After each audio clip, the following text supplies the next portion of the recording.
जय जय रघुवीर समर्थ. समर्थ म्हणतात की आळस हा माणसाचा शत्रू आहे. म्हणून समर्थ म्हणतात की आळस झटकून टाका तरच दिवसभराची उत्तमाची कामं होणार आहेत असं समर्थ आपल्याला ते सांगतात. समर्थ म्हणतात की दिवसभराचं जे काही आपलं नियोजन आहे त्या नियोजनाप्रमाणे सर्व कामं झाली पाहिजेत.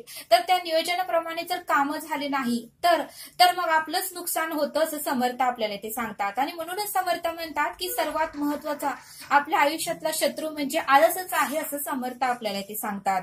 आणि म्हणूनच समर्थ म्हणतात की आळस हा माणसाचा शत्रू आहे. म्हणून समर्थ रामदास स्वामींनी श्लोकामध्ये 23वा श्लोक लिहिला आहे बघा.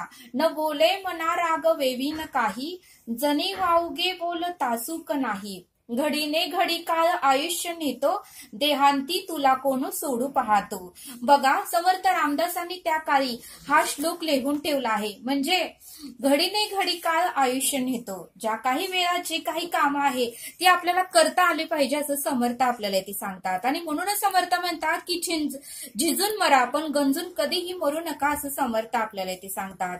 म्हणून समर्थ म्हणतात की कोणाचाही आधार न घेता जगायला शिका. जर आपण इतरांचा आधार घेतलो तर आपल्यामध्ये आळस निर्माण होतो आणि आपण स्वतः काहीच करू शकत नाही असं समर्थ आपल्याला ते सांगतात. म्हणून समर्थ म्हणतात की वेळ खराब केल्यामुळे आपलं जीवन खराब होतं असं समर्थ आपल्याला ते सांगतात. वेळ खराब केल्यामुळे आपलं जीवन खराब होतं असं समर्थ आपल्याला ते सांगतात. म्हणून समर्थ म्हणतात की आळस थोडाही बाळगू नका असं समर्थ आपल्याला ते सांगतात. आणि ते समजावून सांगण्यासाठी समर्थ आपल्याला एक बोध सांगतात.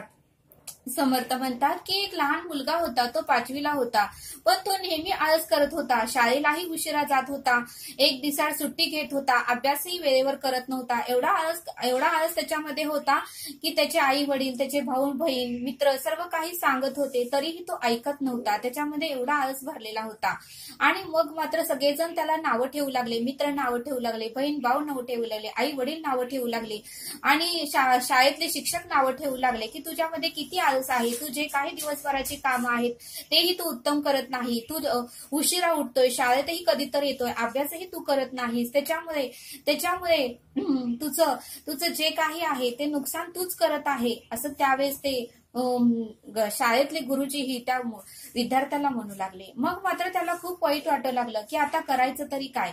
मग तो रडू लागला आणि एक दिवशी म्हणाला की मी आता साधू महाराजांना भेटायला जातो आणि ते जे काही मला सांगतील त्याप्रमाणे वागतो. आणि मग तो साधू महाराजांच्या आश्रमात साधू महाराजांना विचारायला गेला, हे साधू महाराज, खरंच माझ्यामध्ये खूप आळस भरलेला आहे, मी उशिराही उठतोय, सगळी कामं उशिरा करतोय, मी शाळेलाही कधी तर जातोय, अभ्यासही करत नाही, सगळेजण माझ्यावर नाराज आहेत, सगळेजण मला नावं ठेवत आहेत, मला खूप वाईट वाटत आहे, मी काय करू, कसं करू हे तुम्ही मला सांगा.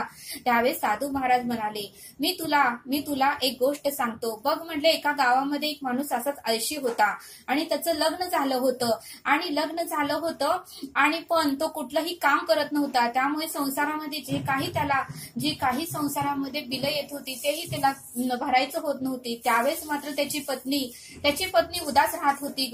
घरामध्ये दारिद्र्य होतं, घरामध्ये एकही वस्तू नव्हती आणि मग मात्र सदैव ते नेहमी दुःखी राहत होते. आणि मग मात्र तो आळशी माणूस एक दिवशी महाराजांकडे भेटायला गेला, त्या गावातल्या राजाकडे भेटायला गेला आणि राजांना म्हणाला, हे राजे साहेब, खरंच मी खूप आळशी आहे, माझं घर संसारही चालत नाही आणि कृपा करा आणि तुम्ही मला काहीतरी मदत करा किंवा काहीतरी मला तुम्ही काम द्या. त्यावेळेस ते राजा म्हणाला, ठीक आहे, मी तुला एक संधी देतो, पण त्या संधीचं तू सोनं कर. आज मी माझ्या महालातल्या संपत्तीचा दरवाजा उघडतो, त्याच्यामध्ये सोने आहेत, नाणे आहेत, हिरे आहेत, पैसा आहे, जे काही तुला लागणार आहे ते तू आज सूर्यास्त होईपर्यंत घेऊन जा. आज तू आता घरी जा, तुझ्या पत्नीला सांग, तू जेवण करून पत्नीला सांगून तू निरोप देऊन तू परत राजमहालात ये, मी तुझ्या राजमहालाच्या संपत्तीचा दरवाजा उघडा ठेवतो. त्यावेळेस तो व्यक्ती म्हणाला, ठीक आहे राजेसाहेब, खूप खूप आभारी आहे, मी माझ्या पत्नीला सांगून येतो. आणि त्यावेळेस मात्र ती व्यक्ती आपल्या घरी गेल्यानंतर पत्नीला जो काही भाग झाला तो सर्व काही सांगितला.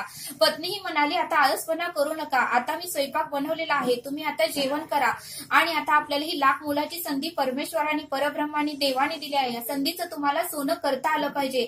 आता तुम्ही राजासाहेबांनी जे काही संपत्तीचा दरवाजा उघडला आहे ते सर्व काही तुम्ही पिशवी भरून सोने, नाणे, हिरे, पैसा जे काही असेल ते सगळं काही घेऊन या. आपल्याला सुखाने समाधानाने जगता येईल. त्यावेळेस ती व्यक्ती म्हणाली, ठीक आहे. आणि त्याने सर्व काही जेवण, पत्नीनेही सुंदर स्वयंपाक बनवला. तोही व्यक्ती व्यवस्थित जेवला. आणि मग मात्र पत्नीला म्हणाला, पूर्ण दिवस आहे, मी जरा विश्रांती घेतो. आणि मग मात्र तो झोपी गेला. जेवल्यानंतर बघा कुणालाही लगेच झोप लागती. मग 3 तास गेलेले त्याला कळाले नाही. आणि मग मात्र दचकून उठला. त्याने 4-5 पिशव्या घेतल्या आणि मग मात्र राजमहालाकडे जाण्यासाठी निघाला. त्यावेळेस मात्र दुपारचे 3 वाजले.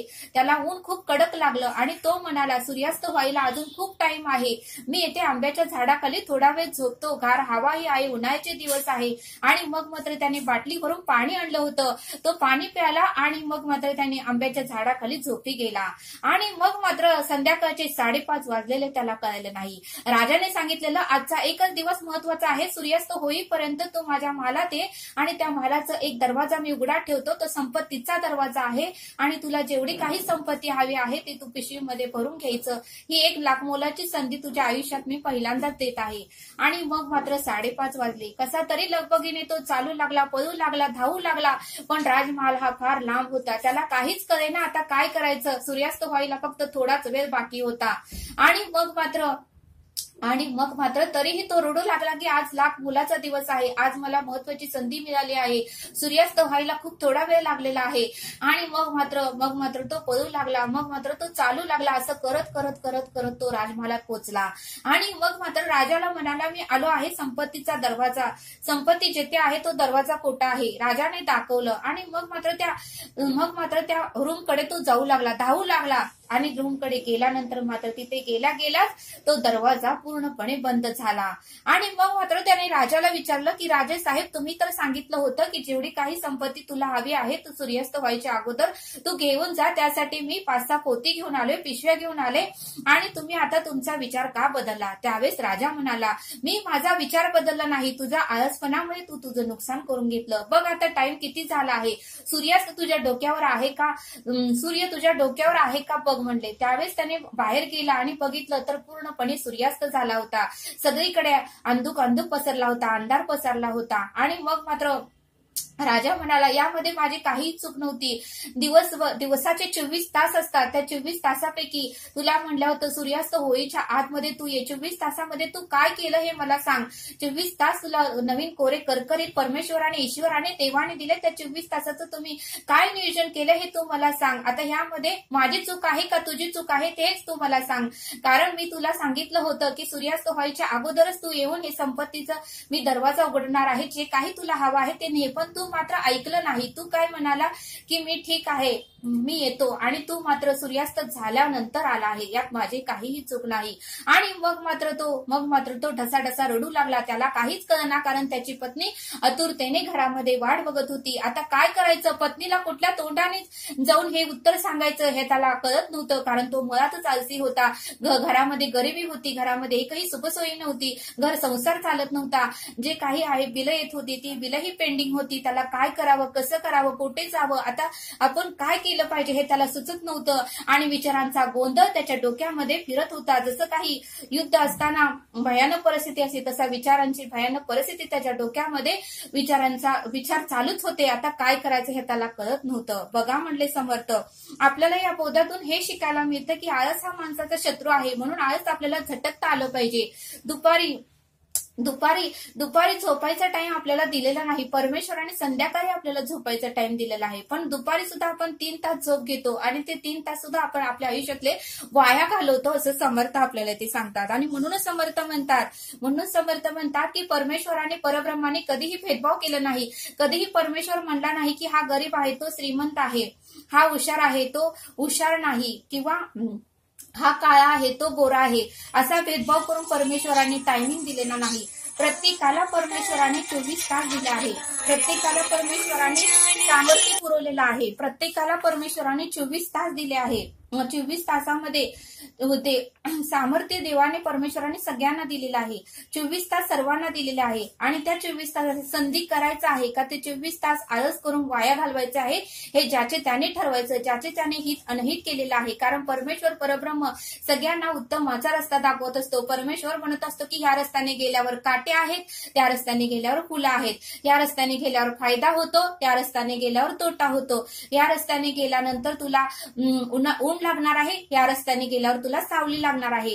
मग ज्याचे त्याने कुठला रस्ता निवडायचा आहे ज्याचे त्याने ठरवायचं असं समर्थ आपल्याला ते सांगतात। आणि म्हणूनच समर्थ म्हणतात की जीवनात तर काय करायचं असेल, अस्तित्व निर्माण करायचं असेल, नाव आपलं व्हावं असं वाटत असेल तर आळस झटकून टाका आणि वेळेचं नियोजन केला आणि त्या वेळेनुसारच प्रत्येक काम आपल्याला करता आलं पाहिजे, तरच आपल्या आयुष्यामध्ये यश आणि कीर्ती आणि आपल्याला समाधान आणि शांती प्राप्त होईल असं समर्थांनी आपल्याला या बोधातून समजून सांगितलं। आणि म्हणूनच समर्थ म्हणतात की आळस हा माणसाचा शत्रू आहे आणि नेहमी सकारात्मक विचार करा आणि नेहमी उत्तमाचा विचार करा की जेणेकरून आपल्याला त्यातून यश, कीर्ती आणि समाधान आणि आपल्याला नफा होईल असं समर्थांनी आपल्याला या बोधातून समजावून सांगितलं।